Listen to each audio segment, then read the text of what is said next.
Assalamu Alaikum warahmatullahi wabarakatuh and hello everyone. Today I want to share about this topic. What are the interfering influences in academic failure?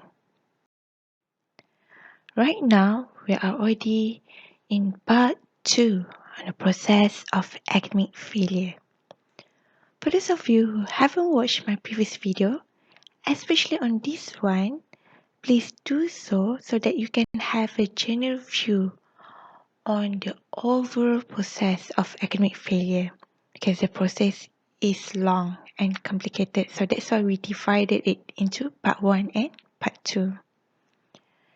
In part 2, we are continuing from students' reactions to their mid-of-year assessment results, and this is a video for you to listen to and to refer. And from students' reactions, we can see 3 different types of attempts.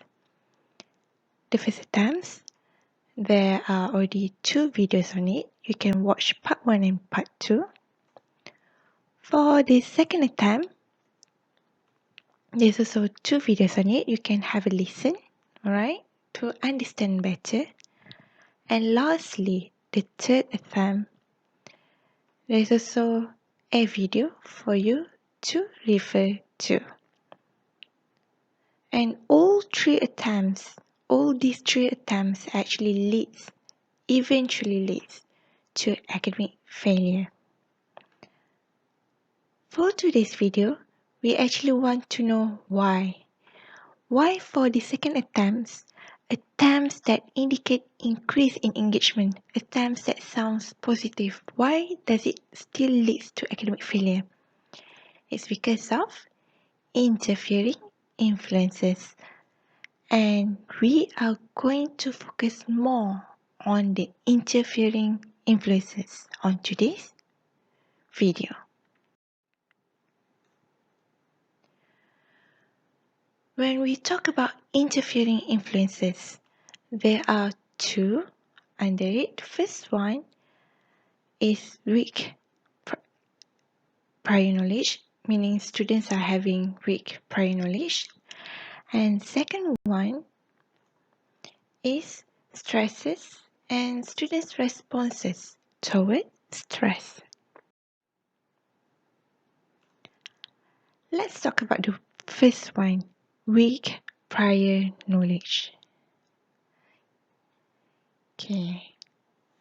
So what happened is that before the mid-of-year assessments, they have 2 blocks before the exams, and these blocks are very crucial because they not just teach about the history in medicine, the terms in medicine, but also teaching students what are the basic knowledge, basic foundation in medicine.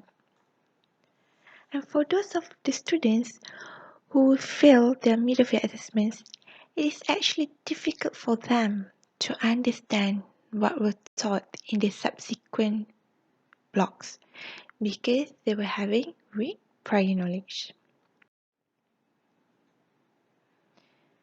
Now I'm going to share some excerpts for the first students. As she said, I do not really know what I learned for foundation block.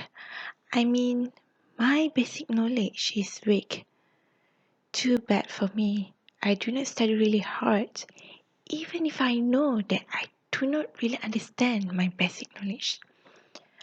I am too relaxed and I'm in my comfort zone.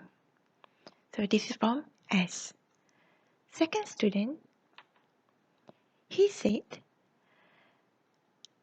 A said, because when one doesn't have the basic knowledge, it can have negative effects on subjects that are related to it.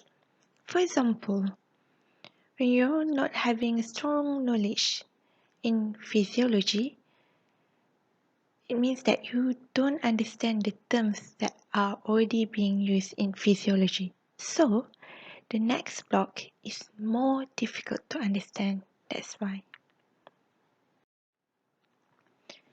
Moving on to the second one, stresses and responses towards stress. We found that many of these struggling medical students were stressed.